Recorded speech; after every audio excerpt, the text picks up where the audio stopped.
अस्सलाम वालेकुम रहमतुल्लाहि व बरकातहू। बच्चों क्या हाल है? लोगों के ठीक है? आप सबको जुम्मतुल मुबारक हो। बिस्मिल्लाहिर्रहमानिर्रहीम। अल्लाह ताला के बाबरकत नाम के बाद दुरूद पाक हुज़ूर नबी करीम रहमतुल आलम सरकार दो जहां सल्लल्लाहु अलैहि वसल्लम के लिए अल्लाहुम्मा सल्ली अला सय्यिदिना व मौलाना मुहम्मदिन सल्लल्लाहु अलैहि वसल्लम। दुरूद पाक और अल्लाह ताला के बाबरकत नाम के बाद उर्दू लाज़मी क्लास फर्स्ट ईयर का ये अगला लेक्चर हमने कल पढ़ा था। मोमिन खान मोहम्मद की जो गज़ल कल हमने पढ़ी थी और 3 शेर हमने किए थे। चौथा शेर अभी जो है वो हम पढ़ते हैं। बेजार जान से जो ना होते तो मांगते, शाहिद शिकायतों पे तेरी मुद्दई से हम। मोमिन खान मोमिन, अगर हम अपनी जान से उकता गए होते तो ऐ मेरे महबूब रकीब की शिकायतों पर उससे गवाह तलब ना करते।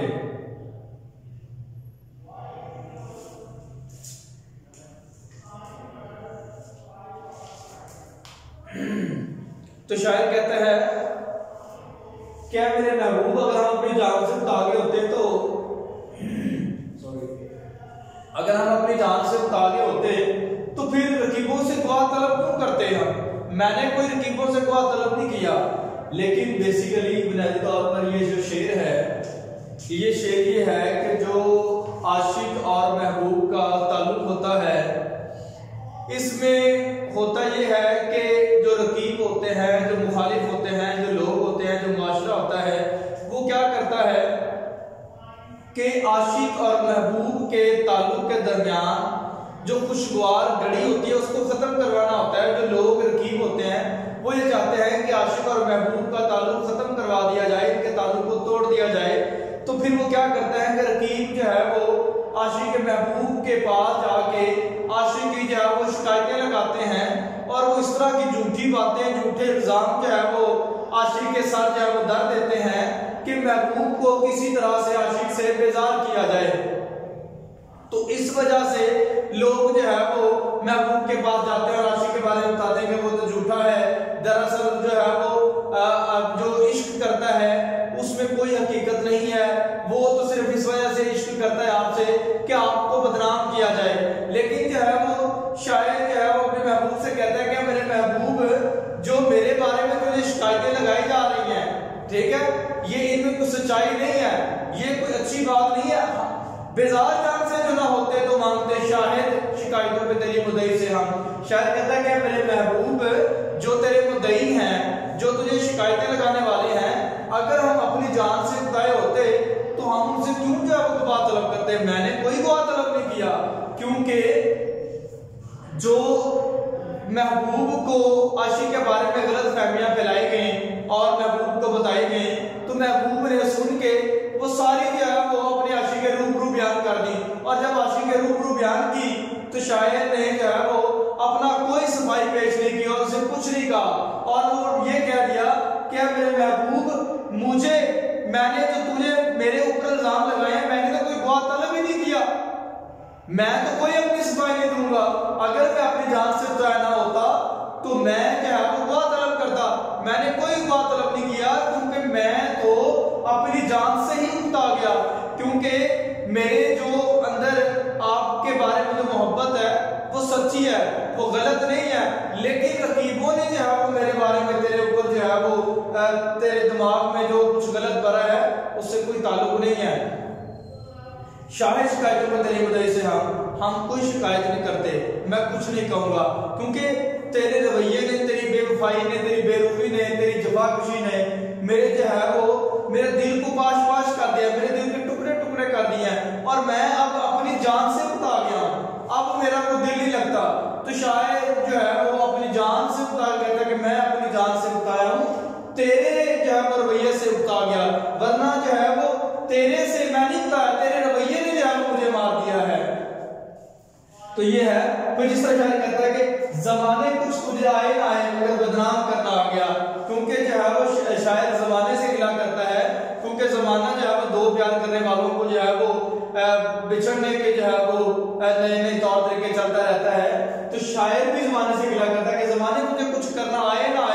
मिलाना आए ना आए, दिलों को जो है वो अच्छी बातें बताने आए ना आए, लेकिन तुझे लोगों को बदनाम करना आ गया, क्योंकि जो है वो रकीबों ने जो है वो शायर की मोहब्बत को जो है वो खराब किया है। 5वें शेर में शायर कहता है, बे रोए मिसले अबर ना निकला गुबारे दिल, बे रोए मिसल अबर ना निकला गुबारे दिल, कहते थे उनको बरकत वसम हंसी से हम। बेरोए कहते हैं रोने के बगैर, अबर बादल को कहते हैं, गुबारे दिल दिल का बोझ, बरकत वसम मुस्कुराहट की बिजली। शायर कहता है कि हम हंसी के तौर पर महबूब की हंसी को बिजली की मानद करार देते थे, लेकिन फिर रोए बगैर दिल का गुबार ना निकाल सके। लेकिन शायर जो है वो होता ये है कि शायर जो है वो जब जिससे मोहब्बत करता है अपने महबूब से, तो उसकी हर अदा, उसकी हर एक बात पर दिल जो है वो कुर्बान करने को जो है वो होता है, और अपनी हर चीज जो है वो महबूब पर कुर्बान करने के लिए तैयार होता है। तो शायर जो है वो अपने महबूब की हंसी को देख के बाग बाग हो जाता है, क्योंकि जब आशिक को अपने महबूब से जितने भी गिले शिकवे हों, लेकिन जब उसका महबूब एक बार उसे मुस्कुरा दे, तो फिर जो है वो शायर अपनी सारी शिकायतों को भूल के महबूब की हंसी में गुम होकर उसकी मोहब्बत का असीर हो जाता है। तो इसी में जो है वो शायर कहता है कि हम जो है वो अपने महबूब की हंसी को जो बिजली की मानद करार देते थे, क्योंकि जब मेरा महबूब हंसता है तो बहार आ जाती है, क्योंकि शायर जो होते हैं, शायर हजरात गजल के अंदर महबूब के हंसने को बहार से तशबीह देते हैं कि जब मेरा महबूब हंसता है तो बहार का मौसम आता है, और ऐसे लगता है कि हर तरफ जो है वो खुशियां जो है वो आ गई हैं। लेकिन शायर कहता है कि जब जिस तरह मेरा महबूब हंसता है तो हर तरफ बहार का मौसम दिखाई देता है, तो इसी तरह शायर अपने महबूब की हंसी को बादलों से तशबीह देता है कि जिस तरह जो है वो बादल जो है वो कड़कते हैं, गरजते हैं, तो फिर जो है वो बिजली पैदा होती है। तो इसी तरह मैं अपने महबूब की हंसी में देख के पागल होकर अपने महबूब की मोहब्बत में जो है वो गुम हो गया, तो मुझे किसी चीज की होश न रही। लेकिन शायर कहता है कि मैं तो मजाक के तौर पर जो है वो अपने महबूब की हंसी को बिजली की मानद करार देता था, लेकिन मेरे साथ कुछ ऐसा ही हुआ कि जिस तरह बिजली बरसती है तो वो इंसान उसकी जो है वो ज़ात में आ जाते हैं, उसका शिकार हो जाते हैं, उसको जो है नुकसान कर देते हैं। तो शायर कहता है कि इसी तरह मेरे महबूब ने जो किया, मैं तो अपनी महबूब की हंसी को ये समझ रहा था कि ये ठीक है, लेकिन क्या कर रहा है जो मेरा महबूब है, मैं उसकी मोहब्बत में गुम होके जो है वो अपनी सारी गमों को भूल गया। लेकिन हुआ ये कि जो मेरा महबूब है वो मेरी हंसी को जो है मेरा दिल तो ले गया, और मैंने फिर अपने महबूब की मोहब्बत में जो है वो और उसको पाने की कोशिश की, लेकिन शायर कहता है कि मेरा महबूब मुझे धोखा दे गया। और फिर इसी तरह से जो है अपने महबूब को पाने की आरज़ू थी, लेकिन जो मैं अपने महबूब को पाने की ख्वाहिश थी वो सारी जो है वो रायगा गई।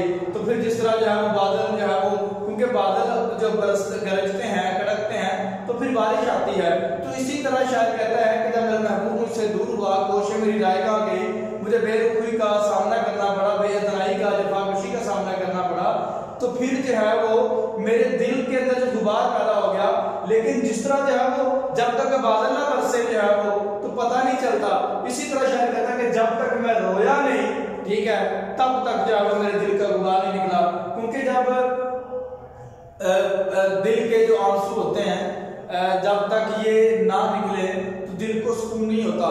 ये क्योंकि इंसान के जो आंसू होते हैं वो जो डायरेक्ट इंसान पर असर करते हैं और उसकी परेशानियां होती हैं, और जब तक वो रो ना ले उसका बोझ हल्का नहीं होता। तो इसी तरह शायर कहता है कि जब तक मैं रोया नहीं था तो मेरे दिल का गुबार जो है वो हल्का नहीं हुआ था, तो मैंने अपने दिल का जो गुबार है वो रोकर निकाला है। लौट आई है तो बहारों की उसने जब मुस्कुरा के देखा है। तो वही जो मैंने कहा था कि जब बहार का मौसम आता है तो महबूब की हंसी होती है, क्योंकि शायर जो है वो महबूब की हंसी को बहार के मौसम से तशबीह देते हैं। तो फिर ये शेर जो है वो क्लियर होता है। अब आगे आता है छठा शेर, क्या गुल खिलेगा देखिए है फसले गुल तो दूर, और सुए दश्त बागते हैं कुछ अभी से हम। शायर कहता है कि मौसम बहार का जुनून का आलम क्या होगा कि अभी मौसम बहार आने में देर है और हम अभी से दर्श की तरफ भाग रहे हैं, सहरा की तरफ।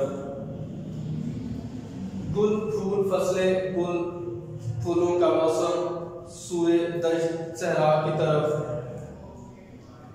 अब जो है वो शायर के जो दिल की हालत है। अच्छा, ये जो दिल की हालत बताने से पहले मैं ये बताऊं, क्योंकि जो इंसान का जो दिल होता है ना, वो उसके बातन से ताल्लुक रखता है। यानी कि बातन से कैसे ताल्लुक रखता है कि अगर इंसान के जो दिल का मौसम है, यानी कि जो इंसान के दिल की कैफियत है, उसकी हालत है बातन की, अंदर की, तो उसके जो जाहिरी हालात होंगे, ठीक है, वो उसी के मुआफिक काम करेंगे। यानी कि अगर उसके दिल का मौसम अच्छा है, दिल की जो है वो हालत अच्छी है, दिल खुश है, परेशानियां कबूल नहीं करता, तो फिर उसे जो बाहर के जो मौसम होते हैं वो सारे अच्छे लगेंगे। जब अगर बहार का मौसम जो है वो होगा, ठीक है, तो क्योंकि ज़ाहिर उसके दिल का हालत जो है वो बातन की हालत अच्छी है, अगर बातन जो है वो उसका ठीक नहीं है तो उसी के मुआफिक जो है वो बैरूनी हालात होंगे। जैसे इंसान के दिल की हालत होती है, वैसे ही जो है वो बैरूनी हालात उसके मुआफिक होते हैं। तो शायद कहता है कि क्या गुल खिलेगा देखिए, फसले गुल तो है, फसले गुल तो दूर। यानी कि शायद कहता है कि अभी जब बहार का मौसम आया नहीं है, देखिए अभी मौसम बहार तो बड़ी दूर है, ठीक है, तो क्या मौसम बहार कैसा होगा, कब फूल खिलेंगे, ये भी अंदाजा नहीं है। लेकिन शायद कहता है कि मौसम बहार से पहले ही जो मेरे दिल की हालत है, ठीक है, वो जुनून की हालत को पहुंच गई है और मैं अभी से ही सहरा की तरफ भागता हूं। क्योंकि जो शायर हजरात, जो आशिक हजरात होते हैं, अगर उन्हें महबूब की मोहब्बत ना मिले तो वो जो क्या कहते हैं जुनून की हालत को छू जाता है। जब जुनून की हालत हो जाती है फिर वो पागलपन की तरह होता है और वो फिर सहरा की तरफ जो है वो निकल जाता है और सहरा में जाके जो है वो तपते रेत पर नंगे पांव चलता है। जब सहरा पर इंसान नंगे पांव चलता है तो आंवला पांव हो जाता है, आंवला पांव से जो है वो छाले पड़ जाते हैं और फिर जो है वो सहरा की तरफ जाता है। क्योंकि टूटा हुआ दिल जो है वो एक सहरा की मानद होता है। जिस तरह सहरा में कुछ नहीं होता, तो इसी तरह जो इंसान का टूटा हुआ दिल होता है, उसमें जो ख्वाहिशात होती है, जो तड़प होती है, जो कसक होती है, वो सब खत्म हो जाती है और वो फिर जो है वो सहरा की तरफ निकल जाता है। जिस तरह शायर कहता है, जब हार आई तो सहरा की तरफ चल निकला, सहने गुल छोड़ गया दिल मेरा पागल निकला। यानी शायर कहता है कि जब बहार आई है, पता नहीं बहार कब आएगी, तो मैं सहरा की तरफ निकल गया।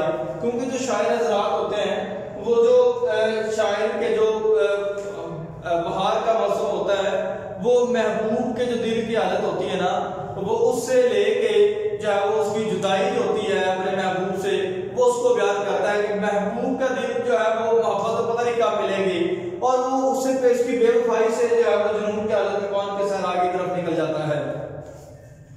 सातवां शेर, ले नाम आरज़ू का तो दिल को निकाल ले, मोमिन ना हो जो रब्त रखे बिद्दती से हम। बिद्दती कहते हैं दीन में नई बात करने वाला, अनोखी बात।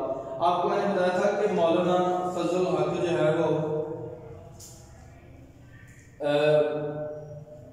इसका नाम तखल्लुज था, आरज़ू था, आबादी कह रहे हैं, तखल्लुज जो था मौलाना फजल हक, आबादी आरज़ू भी कहते थे उसे, ठीक है। तो अब ये जो मोमिन खान मोमिन और उसका जो दोस्त है मौलाना फजल हक जो है वो, ठीक है, मौलाना फजल हक जो उसका दोस्त है,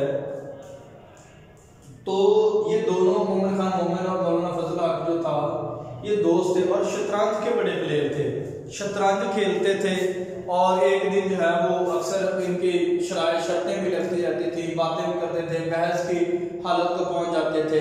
लेकिन जो है वो जब मोमिन खान मोमिन के दोस्त को, मौलाना फजल हक को एक सवाल आया, तो उसने कहा जो शाह इस्माइल, ठीक है, मोमिन खान मोमिन का जो मोमिन खान मोमिन का जो रूहानी उस्ताद था, ठीक है, वो शाह इस्माइल रहमतुल्लाह शहीद थे, ठीक है। तो ये मोमिन खान मोमिन के उस्ताद मोहतरम थे, रूहानी उस्ताद थे। तो मौलाना फजल हक को कोई सवाल आया तो उसने कहा कि अपने उस्ताद से पूछें। तो जब उस्ताद मोहतरम से पूछा तो उनको जो है वो उन्होंने कहा कि मुझे कल तक का टाइम दे तो मैं कल आपको बताऊंगा। तो मोमिन खान मोमिन जो है वो कहता ठीक है कल बता देंगे। मौलाना फजल हक को गुस्सा आ गया और उसने कहा लो ये कैसा उस्ताद है जो है मुझे इसको सवाल का ही नहीं पता, अगर इसको आता होता तो ये बता ना देता। तो मोमिन खान मोमिन को जो है वो गुस्सा आ गया, उसने कहा कि आपने मेरे उस्ताद मोहतरम की जो है वो क्या कहते हैं बेइज्जती की है, ठीक है, तो मैं जो है वो अब तुमसे कोई ताल्लुक नहीं रखूंगा। तो मोमिन खान मोमिन ने अपने उस्ताद मोहतरम की बेइज्जती की वजह से जो है वो मौलाना फजल हक से ताल्लुक तोड़ दिया और ये कहा कि अब जो है वो मैं इससे ताल्लुक नहीं रखूंगा। तो इसी वजह से फिर उसने ये शेर लिखा था, ले नाम आजूका तो दिल को निकाल लें। तो शायद कहता है मोमिन खान मोमिन क्या दिल अगर तुमने आरज़ू का नाम लिया तो तुम्हें दिल से निकाल के मैं फेंक दूंगा, क्योंकि मैं ऐसे शख्स से जो उस्ताद मोहतरम की बेइज्जती करता हो, जो दीन में नई बात फैलाता हो, मैं उसको जो है वो उससे ताल्लुक नहीं रख सकता। तो इस वजह से जो है वो शायद मोमिन खान मोमिन ने अपने दोस्त से जो है वो ताल्लुक को तोड़ दिया। इसी वजह से कहता है कि आज से छोड़ दिया तेरे दरबार को हमने, कल से काबा भी अगर होगा तो सजदा ना करेंगे। मोमिन खान मोमिन ने कहा कि ऐ तो जिधर मर्जी चला जाए मैं तेरे से ताल्लुक नहीं रखूंगा, क्योंकि तूने मेरे उस्ताद मोहतरम जो है वो हज़रत शाह इस्माइल रहमतुल्लाह अलैह की बेइज्जती की है। मेरा कोई तुमसे ताल्लुक नहीं है, जो दीन में बातें फैलाता है, नई नई बिदअतें करता है, अनोखी बातें करता है, मैं उससे कोई ताल्लुक नहीं रख सकता। ये मेरा बेटा आज की आपकी गज़ल मुकम्मल हो गई है। उम्मीद करता हूँ आपको समझ आ गई होगी। कल तक ले इजाज़त है।